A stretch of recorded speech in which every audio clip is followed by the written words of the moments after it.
Bien, arranquemos con la asistencia. El número 1. Presente, ingeniero. Presente, ingeniero. El número 3. El número 4. Presente, ingeniero. El 5. Presente, ingeniero. El número 6. Presente, ingeniero. 7. Presente, ingeniero. 8. Presente, ingeniero. 9. Presente, ingeniero. El 10. 11. 12. Presente, ingeniero. 11. El 12. El 13. Presente. 14. Presente. 15. Presente. Mi audio.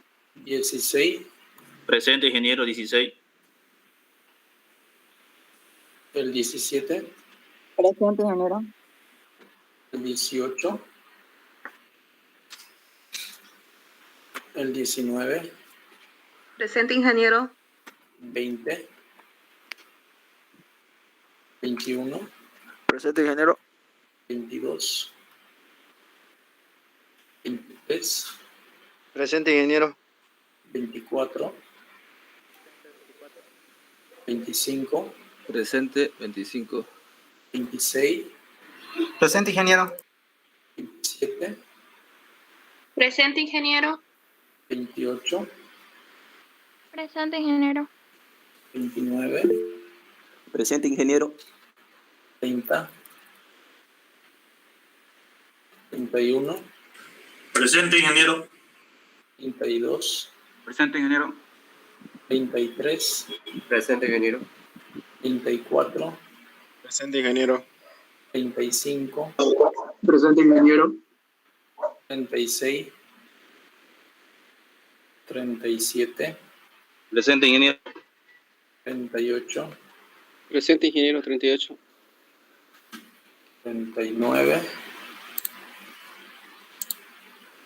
40.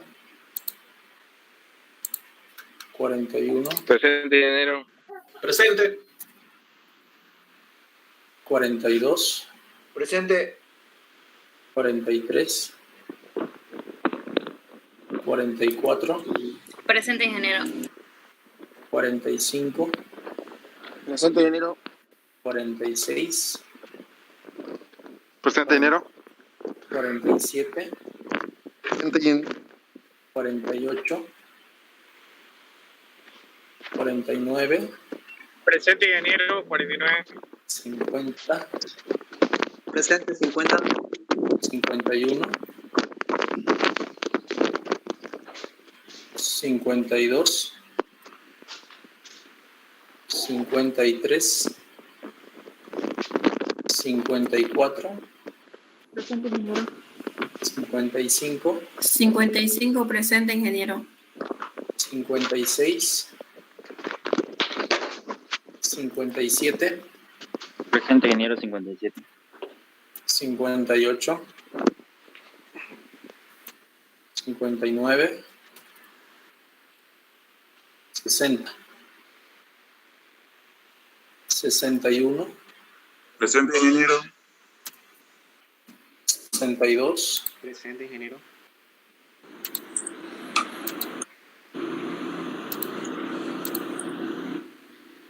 63. Presente, ingeniero. 64. 65. Presente, ingeniero. 66. Presente, ingeniero. 67. Presente, ingeniero. 68. Presente, ingeniero. 69. Presente, ingeniero. 70. Presente, ingeniero. 71. 72. Presente, ingeniero. 72. 73. 74. Presente. 75. 76. 77. Presente, ingeniero. 78. 79, 80. Presente, ingeniero. Ok. 81, Presente, ingeniero. 82, Presente. 83, 84, Presente, ingeniero. 85, Presente, ingeniero. 86, Presente, ingeniero. 87, 88, Presente, ingeniero. 89, Presente, ingeniero. 89. 90, Presente, ingeniero 90. 91, 92, Presente, ingeniero. 92. 93, Presente, ingeniero. 94, 94, presente, ingeniero. 95, 96, ¿Qué te dijeron? ¿Quién te 96. respondió? Su micrófono, por favor, apáguelo. 97, Presente. 98, Presente, ingeniero. 99, 100, Presente. 101, ¿Dónde ahí? 101, Presente, 101. 102, Presente. 103, Presente, ingeniero. 104, Presente, ingeniero. 105, Presente, ingeniero. 106, 107. Presente, ingeniero 107. Ya, vamos a aceptar a todos los que están en la espera y vamos a repasar la lista de asistencia nuevamente. Estén atentos ya. Apaguen su micrófono, por favor, los que no van a hablar ya. Apaguen su micrófono. Yurupi, Paca. Ok, gracias. ¿Qué me decía Magdalena? Presente, ingeniero. A ver si me escucha.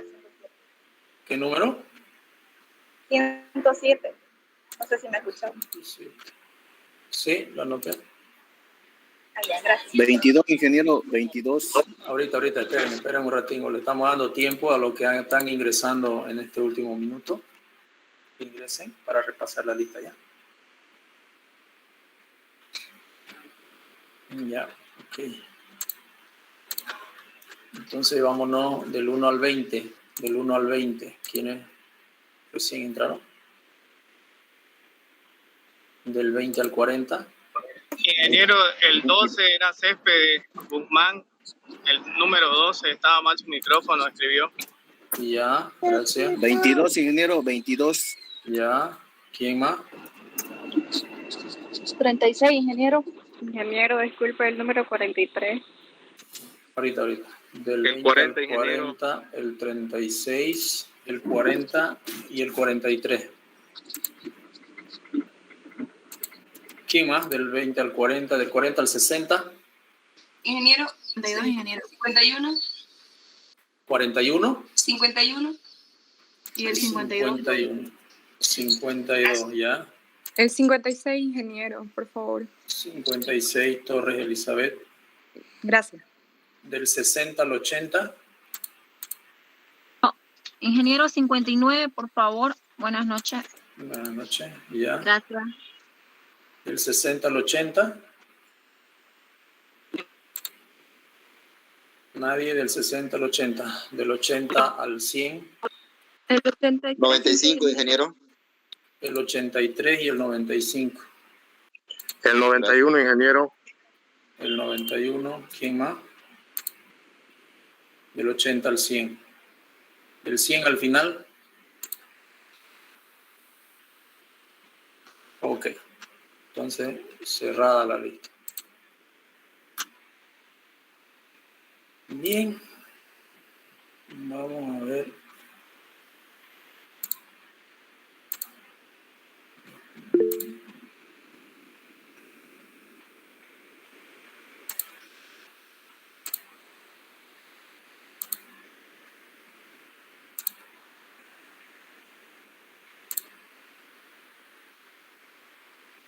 Bien, estábamos hablando del tema de los controles, ¿no? Y habíamos dicho que en los estados límites de utilización, los coeficientes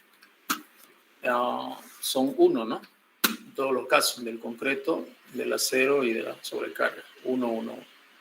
En cambio, en el estado límite último, tenemos coeficientes para el concreto, 1.5, para el acero, 1.15 y para las cargas, 1.0. En el control de fisuración intervienen básicamente los dos elementos, tanto el concreto como el acero. El concreto, sabemos y vale recalcar que el concreto trabaja a compresión únicamente, no soporta tracciones el concreto, el hormigón no soporta tracciones. Básicamente su resistencia es a la compresión, ¿no? Quien soporta las tracciones es la armadura. La armadura también soporta compresión,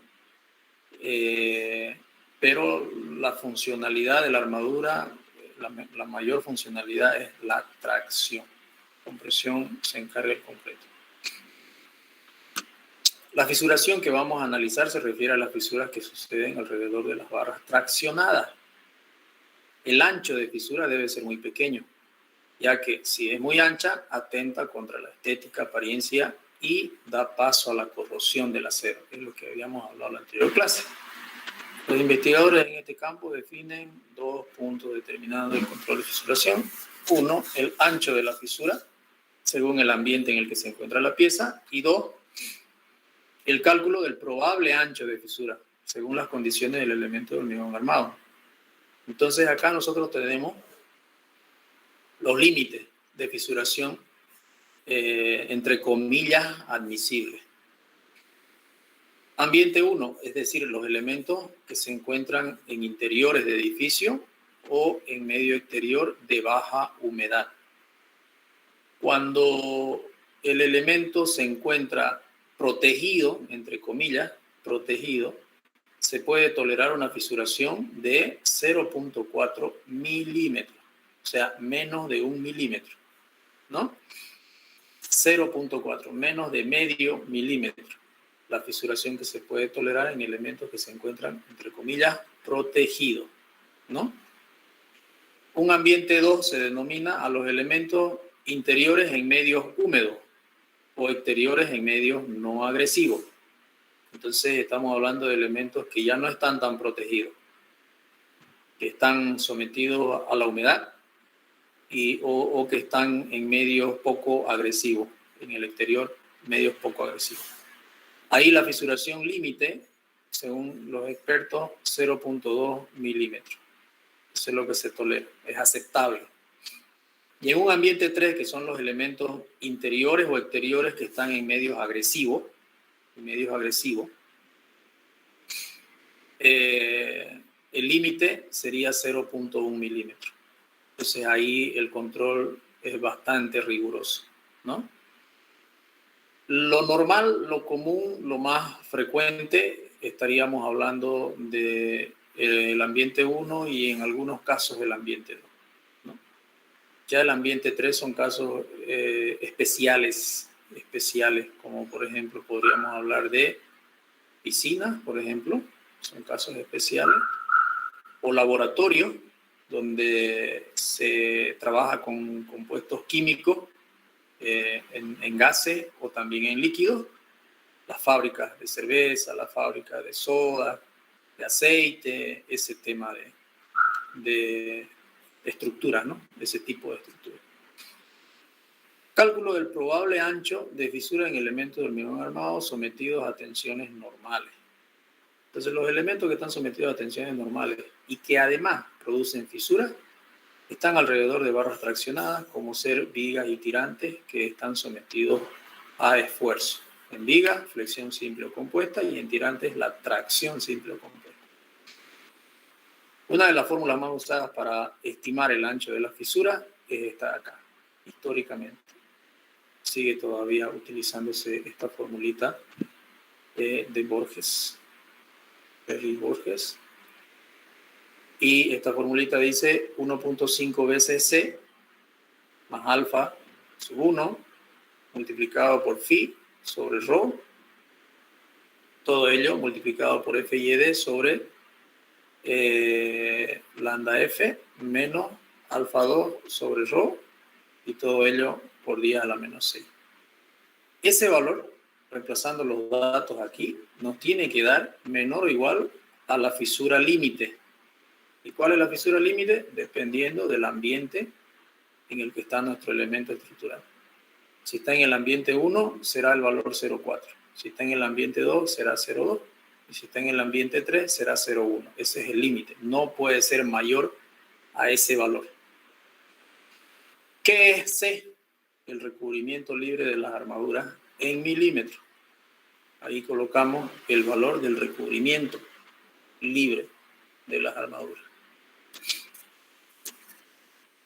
Bueno, a estas alturas yo creo que no hay una sola persona que no sepa lo que es el recubrimiento, ¿verdad? Phi es el diámetro de las barras, también en milímetros. El valor de phi, este de acá, es el diámetro de las barras en milímetros. Normalmente este phi lo tenemos que recalcular, ya que en la mayoría de los casos no tenemos un solo diámetro de las barras. Es decir, tenemos, por ejemplo, 3 barras de 12, 2 barras de 16, una barra de 10, por ejemplo, ¿no? Entonces, ¿cuál vamos a poner acá? Hay más adelante un procedimiento para sacar el phi medio, que es el que entra acá. Rho, cuantía geométrica, definida en la tabla posterior. Si es inferior a 0.01, tomar el valor de 0.01. Es decir, la cuantía mínima que debemos de tomar en esta ecuación es 0.01. ¿Ok? F y D, la resistencia de cálculo del acero, en kilos por centímetro cuadrado. Fíjense acá que al ser esta una fórmula empírica, nosotros debemos de introducir los valores en las unidades que nos dicen acá, ¿no? Fíjense que estamos mezclando, ¿no?, algunas unidades, centímetros con milímetros, etcétera, pero es una fórmula empírica, entonces nosotros tenemos que meter en las unidades que se nos indican. No pretendamos convertir todo al mismo sistema de unidades, ¿ok? Gamma sub F, coeficiente de mayoración de las acciones. Gamma sub F, coeficiente de mayoración. Y el W límite es dependiendo del ambiente en el que se encuentra el elemento estructural. Con esta tablita de acá determinamos los valores de alfa 1, alfa 2 y la cuantía. Alfa 1, alfa 2 y rho. Entonces, en viga rectangular y vigas T sometidas a flexión simple, utilizamos esto de acá. Rho va a ser igual a la armadura, a la cuantía, a la armadura, digamos, dividido entre el ancho del elemento estructural, o el BW, por la altura útil, por el D. Alfa 1 es 0.04 y alfa 2 7.5. Viga rectangular y T sometidas a flexión compuesta, cambia un poquito, sobre todo la distancia de la altura útil, va a cambiarse por la altura útil menos el valor de X. Alfa 1 0.07, alfa 2 12. Y los tirantes o vigas con talón. Entonces estos son los valores que debemos de utilizar para esta ecuación. Entonces básicamente ya tenemos el valor de C, porque para nosotros hacer este control debemos de haber calculado ya la viga. Ya tenemos nosotros las armaduras, tenemos la sección transversal de la viga que soporta los estados límites últimos, ¿no? E incluso ya nuestra viga está, digamos que, definida su armadura, porque a nosotros nos da, digamos, cuando nosotros hacemos el cálculo estructural, encontramos la cantidad del acero que necesita en esa sección transversal, en diferentes secciones transversales que nosotros calculamos. Y normalmente calculamos la máxima, es decir, el momento máximo, ¿no? Donde nos da el momento máximo, calculamos la cantidad de acero que necesita en el momento máximo Y ya dependiendo de la longitud del elemento estructural, decidimos si mantenemos esa armadura para todo el elemento estructural o de pronto hacemos un calculito más cerca de los apoyos, por ejemplo, si es muy larga la viga, para disminuir la cantidad de acero en ese lugar, ¿no? Entonces tener un diseño más eficiente, con armadura necesaria donde necesita y donde necesita menos armadura, ¿no?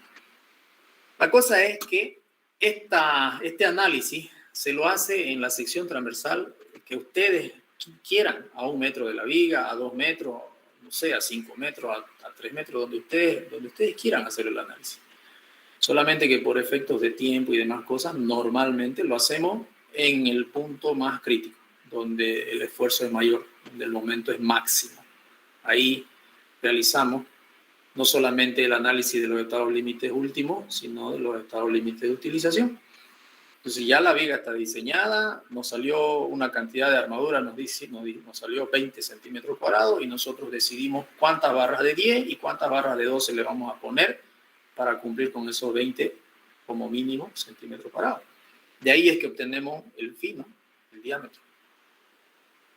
¿Ya? Entonces también tenemos el recubrimiento, porque al hacer nuestro análisis en los estados límites últimos, debemos de decidir cuánto va a ser el recubrimiento. Nosotros trabajamos con altura útil en las ecuaciones para encontrar las armaduras. Y ya al designar una altura útil de la viga, ya estamos obviamente definiendo el recubrimiento. Por lo tanto, todo prácticamente es dato. Aquí, ¿no? Para entrar a esto, ya es dato. Entonces tenemos estos valores. Esta es la armadura, el área del acero que estamos colocando, y esta es el área del acero calculada, ¿no? La viga rectangular, el BW es la base de la viga y D es la altura útil de la fibra superior al centro de gravedad, al centro del área de acero. Vale recalcar, para recordar un poquito, que si nosotros tenemos 3 camadas de acero, la altura útil va a ir al centro de gravedad de toda la masa de acero. No va a ir al centro de gravedad de la última corrida, de la de abajo. No. La altura útil va al centro de gravedad de toda la masa de acero. Entonces, si yo tengo 3 camadas de acero acá, debo de calcular el centro de gravedad de esas 3 camadas. Entonces, como ya sabemos nosotros calcular centro de gravedad, ¿no? de diferentes elementos, entonces calculamos. No va a ser necesariamente en el centro geométrico de la masa, ¿no? No va a ser, porque puede ser que acá abajo tenga 3 fierros de 20, más arribita 3 fierros de 12, y más arribita 3 fierros de 10. Por lo tanto, el centro de gravedad no va a coincidir con el centro geométrico de toda la masa, ¿no? Ya, bueno, eso es harina de otro costal. Pero solo para recordarles. Bueno, esto es lo mismo, ¿no? La concentración del acero y demás cosas. Si no cumple, dice, se debe cambiar la sección. Sí, sí. O sea, hay varias alternativas. Hay como 3 opciones, 3 básicamente, que se puede modificar para tratar de cumplir con esta ecuación. ¿Ya? Bueno, importante, les decía yo, calcular el phi medio, que va a ser igual al número de barras del tipo 1, del diámetro 1, por el diámetro 1. Digamos, si tengo 3 phi de 10, entonces va a ser aquí 3 por, en milímetros, 10 más, digamos que sean 4 phi de 12, 4 por 12, dividido entre 3 más 4, 7, entre el número de barras. Cuando son solamente 2 tipos de barras, funciona esto. Pero la fórmula más general, más genérica, es esta acá. Esta es más general porque aquí no importa si tenemos 5, 6, 7 tipos de barras, podemos aplicar y entra todo, ¿no? El número de barras del diámetro 1, la cantidad de barras del diámetro 1 por el diámetro 1 de esa barra al cuadrado, más el número de barras del diámetro 2 por el diámetro 2 al cuadrado, más el número de barras del diámetro 3 por el diámetro 3 al cuadrado, más el número de barras del diámetro 4, punto suspensivo, al infinito. dividido entre el número de barras del diámetro 1 por el diámetro 1, más el número de barras del diámetro 2 por el diámetro 2, y así sucesivamente. Esa operación hacemos y tenemos el phi medio, que es el que entra acá, en lugar de phi. ¿Ok? Ahí está. Luego, bueno, si analizamos la expresión de Borges en los casos que no se cumple, se pueden considerar dos situaciones hasta hacerla cumplir. O sea, podemos hacer los siguientes ajustes. Sin modificar la sección del hormigón, podemos hacer lo siguiente. 1, o inciso A, disminuir el diámetro de las barras a un valor racional. Obviamente, al disminuir el diámetro de las barras, tenemos que aumentar la cantidad de barras, porque la masa de barra, la masa de acero que me sale en el cálculo, la tengo que respetar. Mayor o igual a ese valor tengo que tener. Entonces, si yo disminuyo el diámetro de las barras, tengo que aumentar barras para que la masa de acero sea mayor o igual siempre que la de cálculo. Esta disminución del diámetro mejora la adherencia entre la armadura y el concreto. La suma del perímetro de barras de diámetro menor siempre va a ser mayor que la de las barras de diámetro mayor. Es decir, si yo tengo 2 barras de 20, si calculamos el perímetro de cada barra de 20, vamos a calcular la longitud de adherencia del concreto con el acero, ¿no? Calculando el perímetro de la barra, yo determino la longitud de adherencia entre el acero con el concreto. Si esa barra de 20, en lugar de poner una barra de 20, pongo, qué sé yo, 3 o 4 barras de 8, digamos, voy a quizás estar muy cerca de la masa del acero como tal, requerida por el estado límite último, pero el perímetro va a ser, sumado todos los perímetros, va a ser mayor el contacto entonces entre el acero y el concreto, y por lo tanto la adherencia va a ser mucho mejor. Ok, mejorando la condición para disminuir la fisuración. Entonces, un esquema, ¿no? Si yo tengo 2 phi de 20, en lugar de poner 2 phi de 20, puedo poner 3 phi de 16. O de pronto 3 phi de 10, habría que calcular el área. Porque lo que tengo que medir es el área de acero, ¿no? Tiene que ser siempre mayor o igual al área de cálculo de acero. Ok. La otra variante que se puede manejar para disminuir la fisuración consiste en reducir la tensión de trabajo del acero, lo cual conlleva necesariamente a aumentar el área de las armaduras traccionadas. Es decir, lo que queremos hacer es disminuir el esfuerzo al que está sometido el acero.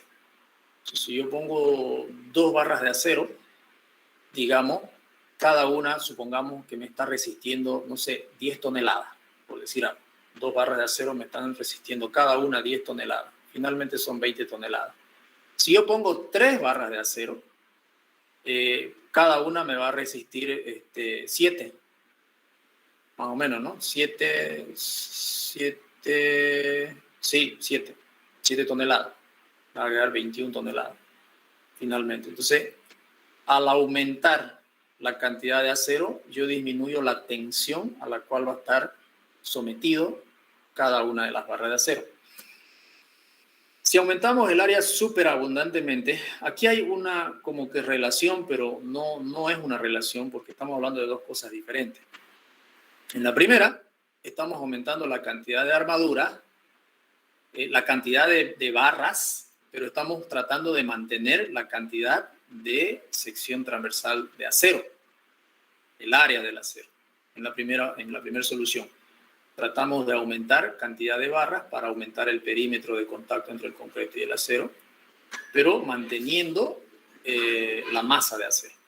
En la segunda opción, ya no hacemos eso. En la segunda opción, básicamente, lo que queremos es poner armadura superabundante, es decir, aumentemos armadura, porque si no nos cumple, aumentemos armadura, que va a estar respaldada para que cumpla los estados límites de utilización y no necesariamente el estado límite último.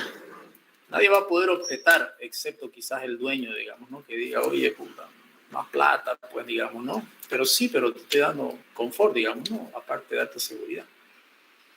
Entonces aumentamos superabundantemente el área, ¿ya? Si aumentamos el área superabundantemente, la tensión de tracción disminuye y al disminuir la tensión por la ley de Hooke sabemos que disminuirá proporcionalmente la deformación y por lo tanto el ancho de la fisura. Entonces, básicamente eso es lo que hacemos. Armadura estrictamente necesaria le estamos llamando al valor de A y armadura superabundante al valor de A asterisco. Acá tenemos una formulita donde en el estado límite último la tensión es igual a la resistencia del acero de diseño por el área, por la armadura necesaria, la armadura estrictamente necesaria, el área de cálculo. Y la armadura asterisco básicamente es el área superabundante o el área que vamos a colocar, ¿no? Entonces la tensión va a ser la misma, porque las cargas no se han modificado, son las mismas cargas, tanto carga muerta como carga viva. El análisis estructural es el mismo. Solamente que vamos a colocar una armadura superabundante y como las tensiones son iguales, igualamos las expresiones, ¿no? El FYD por A es igual al sigma sub S por A asterisco y de ahí obtenemos cuál va a ser la tensión nueva, que va a ser igual al FYD por el área estrictamente necesaria, el área de cálculo por estado límite último, dividido entre el área que le quiero colocar para mejorar nuestro estado límite de utilización. Y ese sigma sub S lo metemos aquí. Aquí, en lugar del FYD. Acá, en lugar del FYD, viene ya ahora nuestro nuevo, entre comillas, FYD, pero que es realmente un sigma sub S. Y entonces, ese valor va a entrar aquí, que va a estar disminuido comparado con el FYD. Y bueno, nuestro resultado de acá se va a hacer aún más pequeño para lograr encajar en el W límite. Entonces, lo razonable obviamente es que esas cositas normalmente las hacemos cuando estamos en un ambiente agresivo, en un ambiente 3, aquí, en un ambiente 3, porque las exigencias son mucho más, digamos, ¿no? 0.1 milímetros versus 0.4, entonces hay una gran diferencia. En esas situaciones se haría ese análisis y se harían esas artificios, si quieren llamarle, esas jugadas ahí para poder disminuir el valor en la fórmula. Y la segunda, obviamente, es aumentando la sección del hormigón. En este caso, al aumentar la altura de la viga, y obviamente, cuando yo... A ver, y aquí quiero hacer un hincapié. Ustedes ya van a ser ingenieros y he visto, yo no sé cómo han salido varias personas, pero en obra es una pena ver algunas personas, no todos, pero no faltan, que van y ponen las vigas echadas, no les miento, echadas, en lugar de ponerlas paradas, base menor, la altura mayor, en lugar de que estén así, paradas, las ponen echadas, la viga, y las construyen. Increíble. He visto puentes peatonales y vehiculares construidos con vigas echadas. Entonces eso es un crimen, pues, ¿no? O sea, el momento de inercia mayor obviamente está pues en la altura de la viga, ¿no? O sea, es algo tan simple que da vergüenza, digamos, ¿no? Entonces, si tengo yo que aumentar la sección del concreto, obviamente voy a aumentar pues la altura, ¿no? Primero, si al aumentar la altura me genera un incremento y no cumple, y aumento altura, y ya lo veo muy esbelta, recién empiezo a aumentar el ancho para evitar el pandeo lateral de la viga, porque tampoco puede ser tan delgadita la viga y tan alta. Tiene que haber una relación, ¿no? Entonces, si es muy delgada comparada con su altura, lo que ya procedemos a hacer más bien es aumentar el ancho para que tengamos, evitemos el pandeo lateral en las vigas. Entonces, ese es el segundo punto, aumentar la sección del hormigón. Y por eso está como punto número 2, porque primero tendríamos que agotar el punto número 1, las soluciones que nos dan. Además de que al aumentar la sección del hormigón, de la sección transversal de la viga, debemos de iniciar de nuevo el cálculo del estado límite último. Debemos de iniciar de nuevo, porque si aumentamos la altura de la viga, ya cambia todo, cambia nuestra altura útil, va a cambiar la armadura en el estado límite último, todo. Hay que volver a calcular. Claro, a estas alturas ya esto no es problema, ¿no? Si está en un software, no pasa nada, son 2 segundos. Pero cuando no había software, hace 20 años, o un poco más, 30 años, estaba jodido si aumentaba la altura de la viga. Hay que volver a calcular a mano, todito. Bueno, aparecen las armaduras de piel. También son parte del aporte para controlar el problema de la fisuración. Aparte de las condiciones de fisuración que se da en la cabeza de tracción, cuando las vigas son de mayores a 60 centímetros, estamos hablando de la altura de la viga, se producen en el alma tensiones importantes que tienden a fisurarla. Esto en colaboración con la retracción del hormigón, y es por ello que se debe colocar a sub S o armadura de piel junto a los parámetros en la forma de barra, formando mallas con los estribos, ¿ya? Con separaciones de 20 centímetros como máximo entre sí y con una cuantía geométrica del 0.5 por 1000 en cada cara. Entonces, 0.5 por 1000. 0.5 por 1000 o 0.05 por 100 también. Entonces, esta es la formulita para una armadura de piel. Por cada cara, 0.05% de BW, que sería la base, ¿no? Por D, que sería la altura útil. Y como ven en el grafiquito, también se ve que la altura útil es al centro de gravedad de la masa de acero de la parte inferior. Ese valor que me sale aquí por cada cara, yo ya lo convierto en cantidades de armadura. Decido si le voy a poner phi de 10, phi de 8, phi de 6 quizá, depende de cuánto me dé. Phi de 8, phi de 10 es lo normal. Phi de 8, phi de 10. ¿Ya? Y siempre tratando de que la separación entre ellos sea menor o igual a 20 centímetros. Menor o igual a 20 centímetros. Entonces, apenas mi viga llega a los 60 centímetros, ya eso por norma debo de calcular la armadura de piel. Si es menos de 60 centímetros, digamos 58, por norma, si quiero no la calculo y estoy dentro de norma. Pero bueno, si tenés alguna posibilidad de ponerle por lo menos una armadurita ahí, es a ponerle, ¿no? Como armadura de piel. ¿Ya? Por seguridad tuya más que todo, digamos. De todas maneras está dentro de la norma. No pasa nada. Así se vería, digamos, en un corte longitudinal más o menos las armaduras de piel.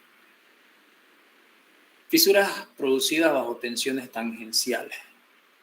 Los esfuerzos que producen las tensiones tangenciales son los momentos cortantes y momentos torsores. Actualmente no se tienen estudios terminados de fisuración que producen estos esfuerzos. Sin embargo, se recomienda que los estribos sean de diámetros pequeños, de tal forma que la separación de estos no supere los 20 centímetros.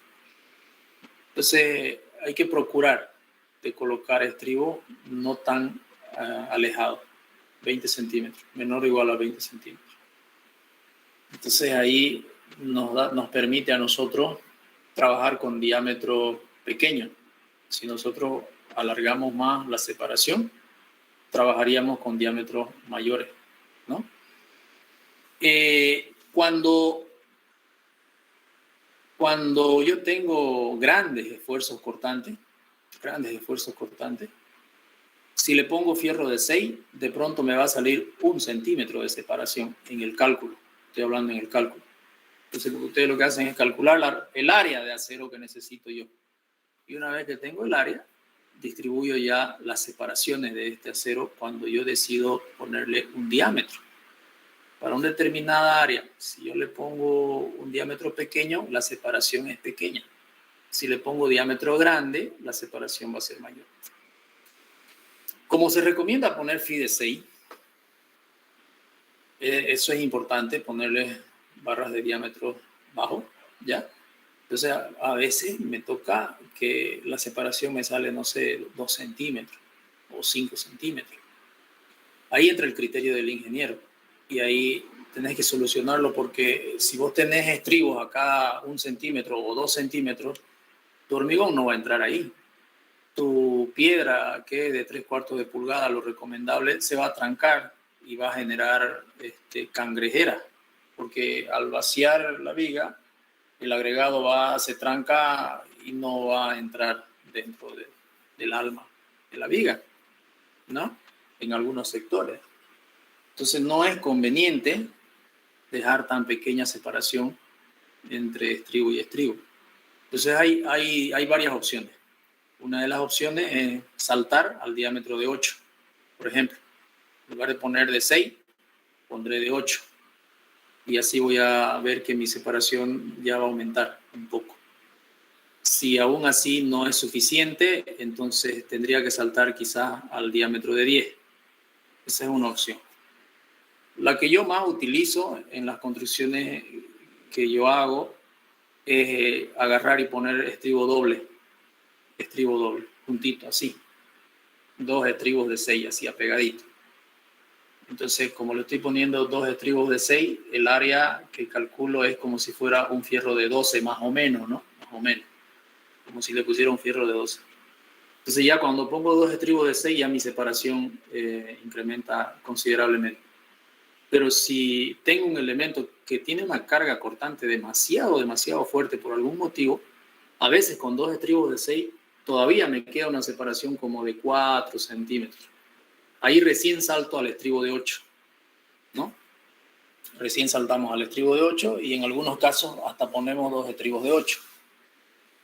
Pocas veces ponemos estribos de 10 en vigas ya especiales, ¿no? Se pondría en tramos pequeños, estribos de 10, y casi no se da.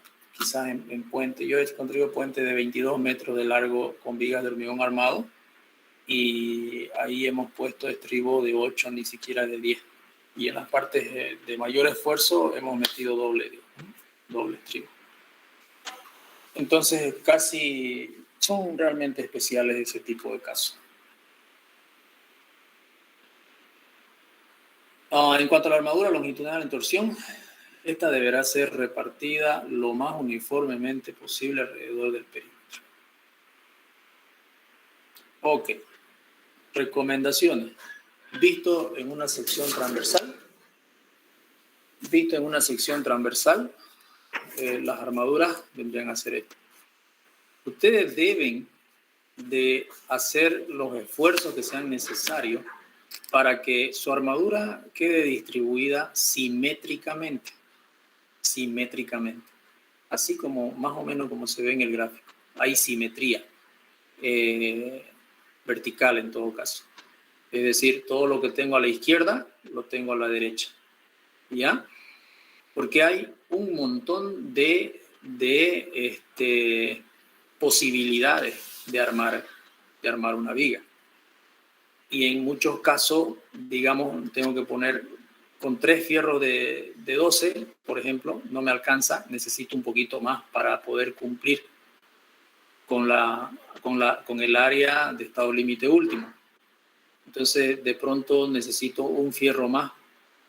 Y bueno, hay alguien al quien se le ocurre ponerlo ese fierro acá, digamos, al lado derecho o al lado izquierdo. Y eso no está bien. Tu armadura tiene que quedar simétrica. Entonces, lo mejor es tratar de mover la del medio un poquito a un lado y la otra y meterla a las 4 ahí.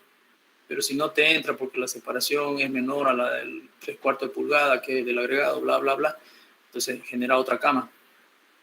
2 abajo, 2 arriba. Y si por cualquier motivo siempre no sé qué, no sé cuánto, necesitas fierro de 6 milímetros y no te entra, no sé qué, bueno, entonces ya pale uno más al otro lado. O lo pones al medio si es que se te es posible configurar un estribo para que soporte ese fierro. También lo podemos poner, pero no pongamos de manera antisimétrica. Pongamos simétricamente nuestras armaduras en la sección transversal del elemento estructural. Control de las deformaciones. Bueno, las deformaciones, básicamente, como se ve en el grafito acá, es la tendencia que tiene un elemento estructural a deformarse, producto de las cargas. Entonces, en un pórtico de este tipo, vamos a generar, hay diferentes posibilidades de deformación. Una de ellas es esta que vemos acá, así como lo estamos viendo, ¿no? Entonces, existen también reglamentaciones, recomendaciones para controlar las deformaciones, incluso con fórmulas empíricas cortas. Debemos controlar las deformaciones para evitar que éstas afecten el servicio de las estructuras. Por ejemplo, flechas excesivas debido a la gran deformabilidad de la estructura, fisuras en tabiques o elementos soportados por la estructura como consecuencia de un exceso de las deformaciones. Entonces, esto se ve bastante, ¿no? Las fisuras en los tabiques. Apoyo de elementos estructurales en elementos no resistentes, como ser tabiques, ventanas, etc., debido a un exceso de flecha.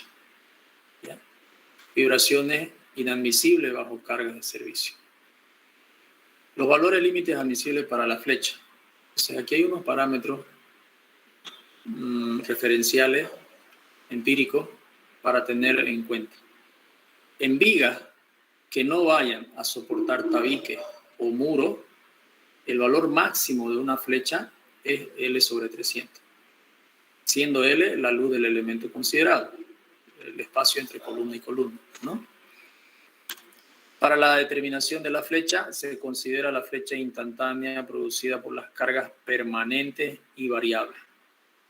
En vigas que tengan que soportar tabiques o muros, se tienen 3 casos, en función de la deformabilidad de los elementos, es decir, del material que está construido el muro. Si el muro ha sido construido con mortero de cemento, la flecha admisible es L sobre 500. L sobre 500. Si está construido con mortero de cal, la flecha admisible es L sobre 400. Y si está construido con mortero de estuco, la flecha admisible de yeso o estuco, la flecha admisible es L sobre 300. Entonces, fíjense ustedes y analicen por qué será esto, digamos, ¿no? L sobre 500 es un valor más estricto. Más estricto. L sobre 500 es un valor más pequeño. Un valor pequeño. Si L fuera, digamos, 100, ¿no? Si L fuera 100 sobre 500 sería un quinto. Y aquí sería un cuarto. Y aquí sería un tercio. Un quinto es más pequeño que un tercio. Quiere decir que los tabiques de yeso soportan más, son más flexibles, como que son más elásticos, se puede decir.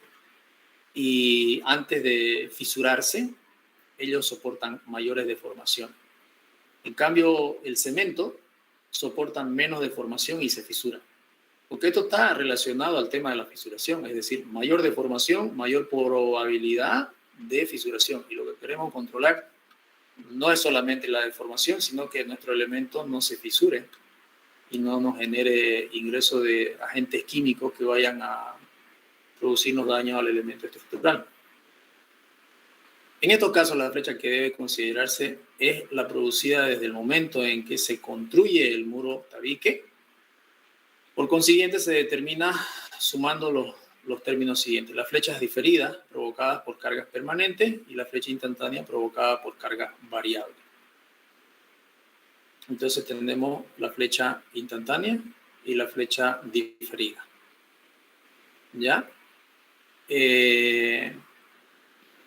La flecha instantánea la calculamos debido a G y debido a P, donde G viene a ser el peso propio, digamos, peso propio del elemento estructural, y P viene a ser la carga, la sobrecarga, digamos, ¿no? Del elemento, la carga. Con el transcurso del tiempo aparece una flecha diferida producto de las cargas permanentes. Entonces la flecha diferida, A sub D, se le llama a la flecha diferida, y vamos a obtener una flecha total. La flecha total va a ser igual a la flecha instantánea más la flecha diferida. La flecha instantánea depende de la flecha debido a G y más la flecha debido a P. Entonces, nuestra ecuación nos queda que la flecha total va a ser igual a la flecha debido a G más la flecha debido a P más la flecha diferida, ¿no? Esa es nuestra flecha total. Es equivalente, la flecha activa, es equivalente a la flecha instantánea debido a P más la flecha diferida. Se resume básicamente en el cálculo de las flechas totales, se resume a esto de acá, a calcular la flecha instantánea debido a P más la flecha diferida. Y entramos a los controles de la deformación. Cuando la viga no tiene nada, o sea, cuando no hay tabique, no tiene muro, y el caso 1, la recomendación era L sobre 300. Entonces nosotros debemos de calcular la flecha instantánea debido a G más la flecha instantánea debido a P, y ese valor tiene que ser menor o igual a L sobre 300. ¿Ya? Donde tenemos un tabique de estuco, de cal y de cemento. Sería esa las ecuaciones que debemos de utilizar. Si se construye el muro antes de retirar los puntales, entonces tenemos esta situación, ¿no? Debemos de encontrar una flecha total que debe ser menor a L sobre 500. Estricto, mayor estricto el control aquí. Si se construye el muro después de retirar los puntales, más usada en el medio, dice, este es el caso que más se usa en el medio, después de retirar los puntales, teóricamente debería ser, pero ahorita ya no, digamos, esto era antes, ¿no?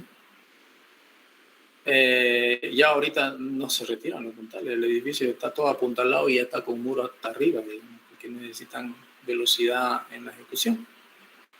El control va a ser la flecha total menos la flecha instantánea debido a G menor o igual a L sobre 500.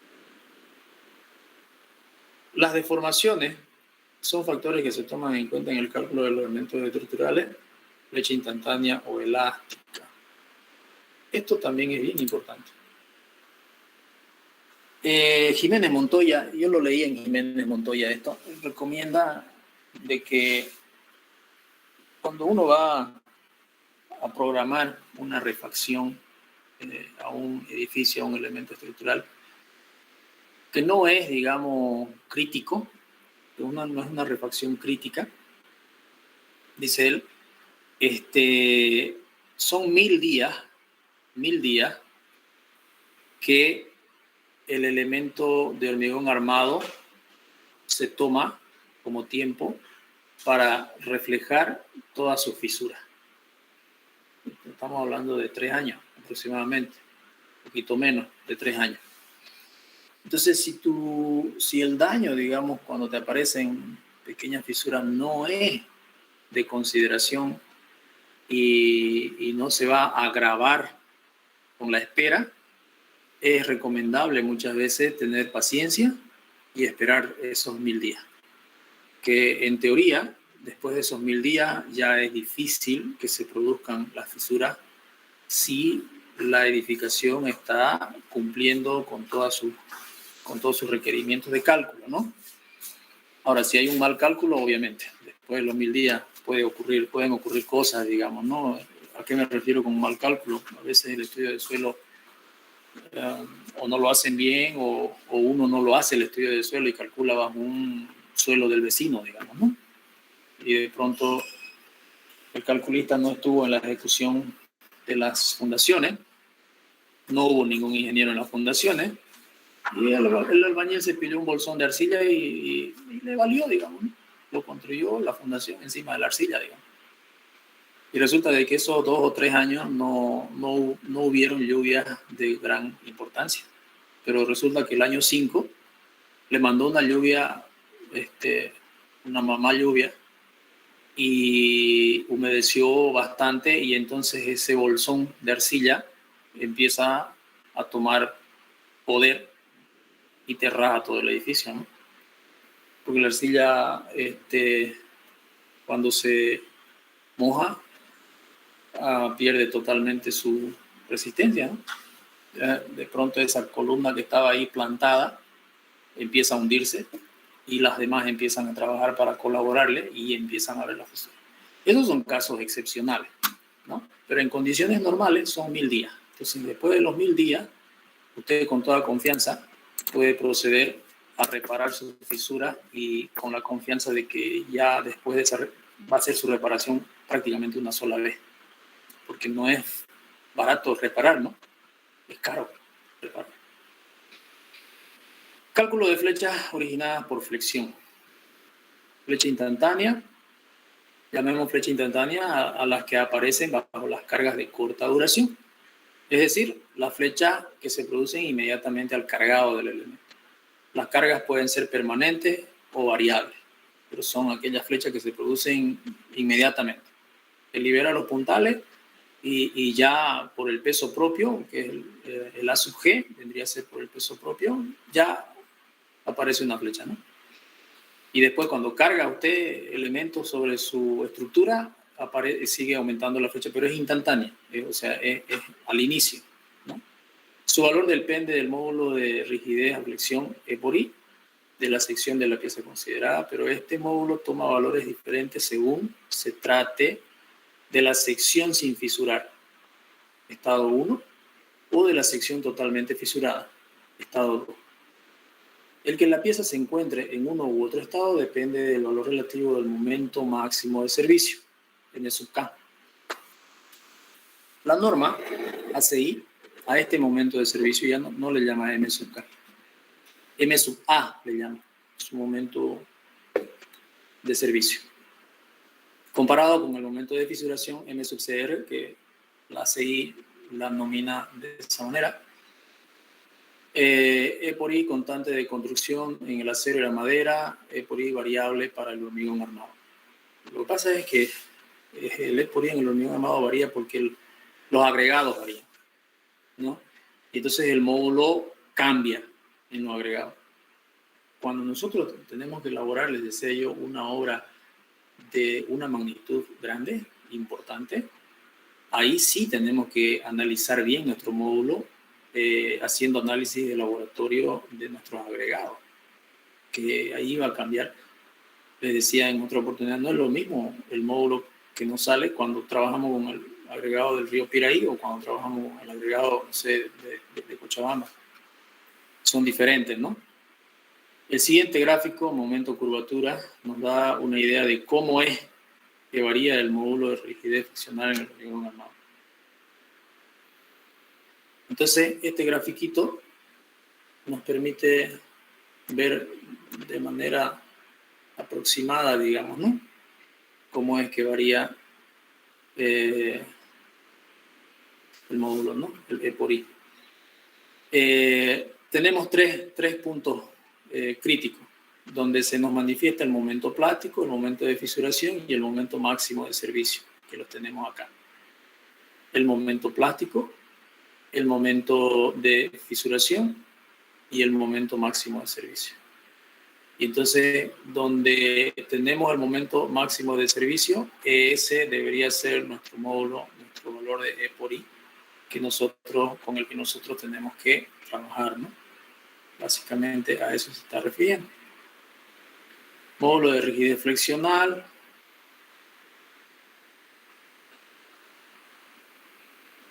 Momento de fisuración.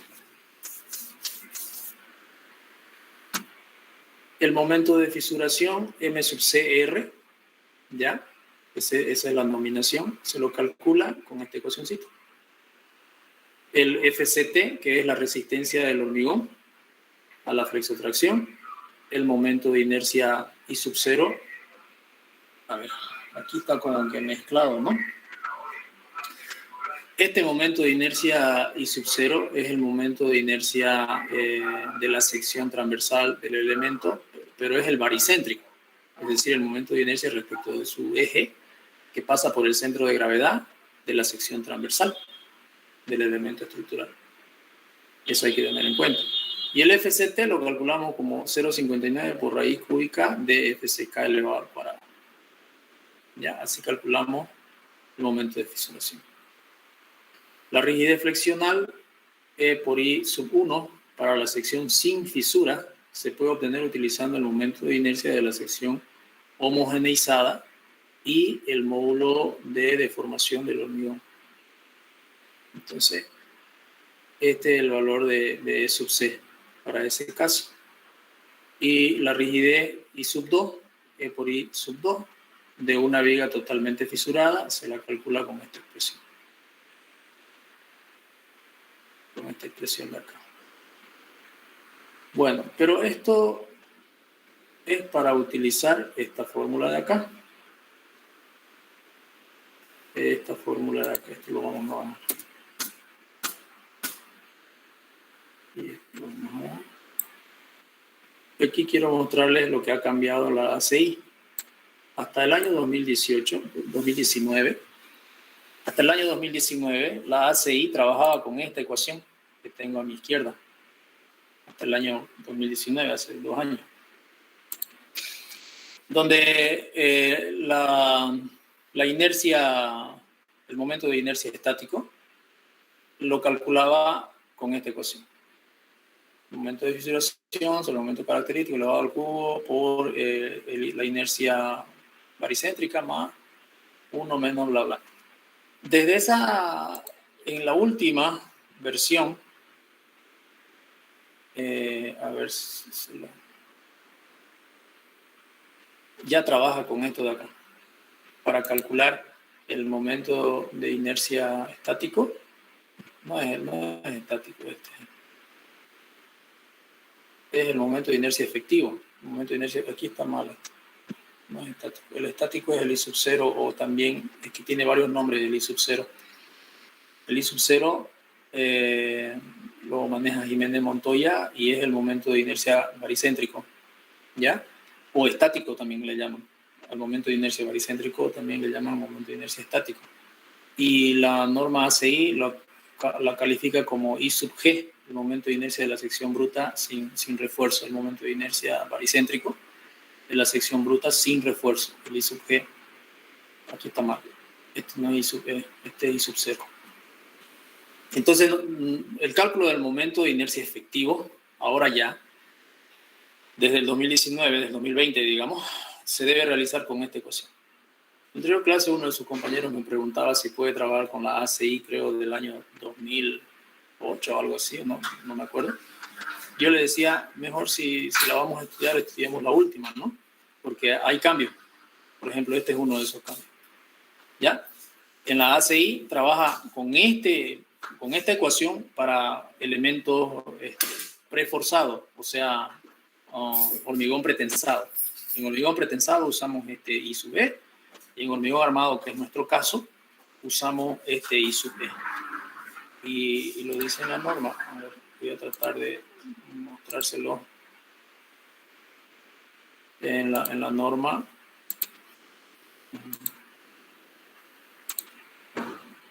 A ver.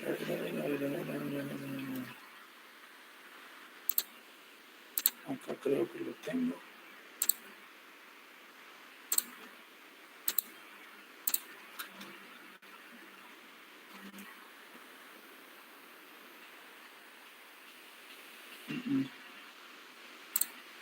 Entonces, acá.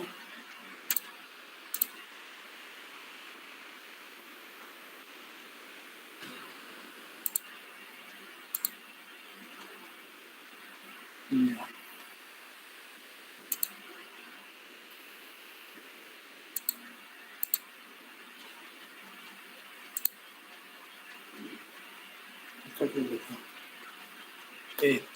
Ustedes pueden ver la imagen del PowerPoint. ¿Lo pueden ver ampliado o lo están viendo chiquitito? Se ve pequeño, ingeniero. A ver, entonces hay que compartirlo de otra manera esto.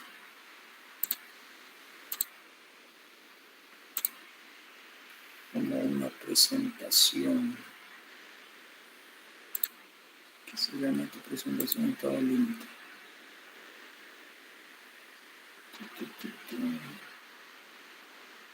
No. Entonces lo vamos a buscar por otro lado. 24.235. 24.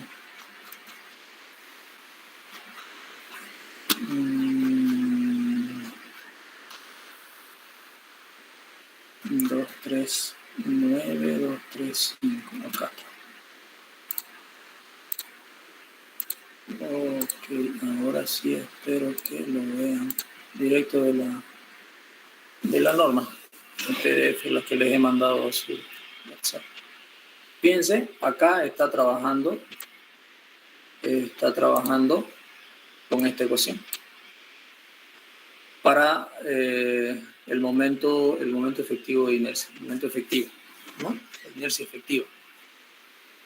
Y acá en esta parte donde nos dan los comentarios, por acá dice, la aproximación para el momento de inercia efectivo desarrollada por Bischoff 2005 ha demostrado que lleva a resultado de las deflexiones calculadas que tienen suficiente precisión para un amplio intervalo de cuantía de refuerzo. El momento crítico o el momento de fisuración se multiplica por 2/3 para considerar restricciones que puede reducir el momento de fisuración efectivo y para tener en cuenta una resistencia reducida a la tracción del concreto durante construcción que puede llevar a fisuración que posteriormente afecte a las deflexiones de servicio. Antes del 2019, ACI 318 utilizaba una ecuación diferente, la de Brasson 1965, para el cálculo de I sub E, que era la que les estaba mostrando hace rato. Se ha demostrado que la ecuación anterior subestima las deflexiones de miembros con cuantías de refuerzo bajas. Cuando tenemos poco fierro, entonces subestima las deflexiones. Y eso es desfavorable para el calculista, pues, ¿no? Entonces, si está subestimando ¿qué significa eso? Que vos a calcular con la fórmula anterior, cuando tenías viguitas con 2 fierritos de 10, que cumplía al estado límite último y al tema de tu fisuración, resulta que su deflexión real era mayor que la que deberías sacar haciendo cumplir tus ecuaciones que te daban la norma, ¿no? Lo cual es usual en losas y considerando el efecto de la restricción para miembros con cuantías de refuerzo superiores al 1% en momento de servicio de al menos el doble del momento de fisuración. Hay poca diferencia en las deflexiones calculadas utilizando los requisitos anteriores y los del presente reglamento. ¿Ya? Entonces la nueva ecuación es esta de acá, la que tenemos nosotros que hacer cumplir. Es decir, estamos hablando pues de milímetros, ¿no? Son valores pequeñísimos, entonces quizás alguien dirá, pero con esta ecuación me sale 1 milímetro y con la otra me sale, no sé, 1.2. No es relevante. Sí es relevante. En este caso sí es relevante, ¿no? Entonces esa es una, por ejemplo, de las modificaciones que tenemos según la ACI nueva. Ok. Acá. Y bueno, esta es la ecuación que vamos a utilizar. Momento máximo de servicio es el momento sub A. Momento máximo de servicio, momento de fisuración, el mismo M sub CR. Y aquí hay una situación que hay que analizar primero, ¿no? El momento de servicio debe ser menor o igual a 2/3 del momento de fisuración.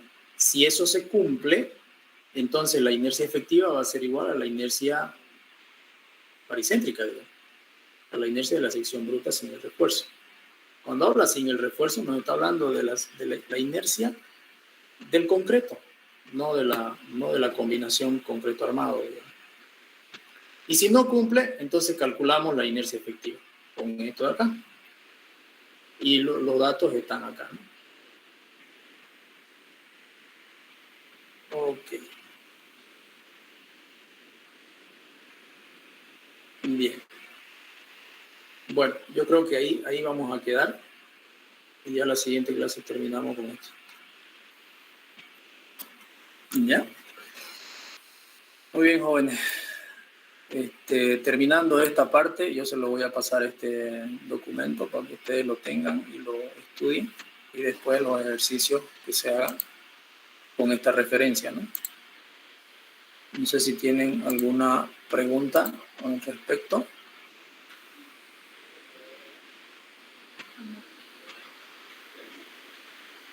Ingeniero, ¿el lunes es feriado? Bien.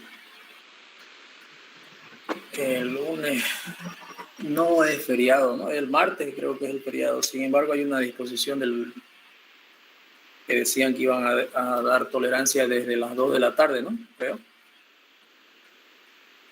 Veámoslo eso. Lo voy a investigar bien cómo es la cosa y les aviso el día lunes, ¿ya?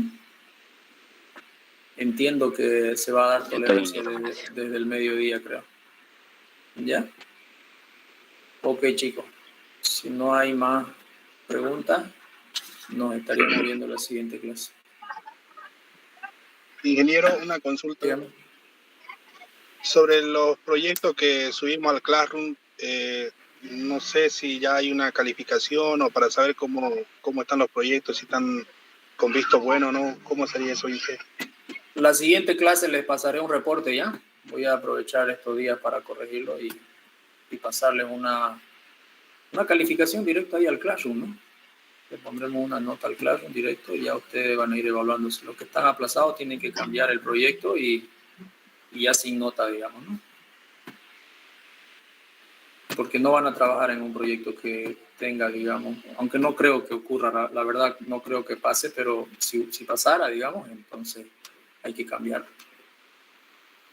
¿Ok? Ok, gracias, ingeniero. De nada. Bien, chicos, nos vemos en la siguiente clase. Se cuidan. Chao, chao. Hasta luego, Tengan ingeniero. un buen Hasta luego. fin de semana. Que tengan buenas noches. Igualmente, cuídense.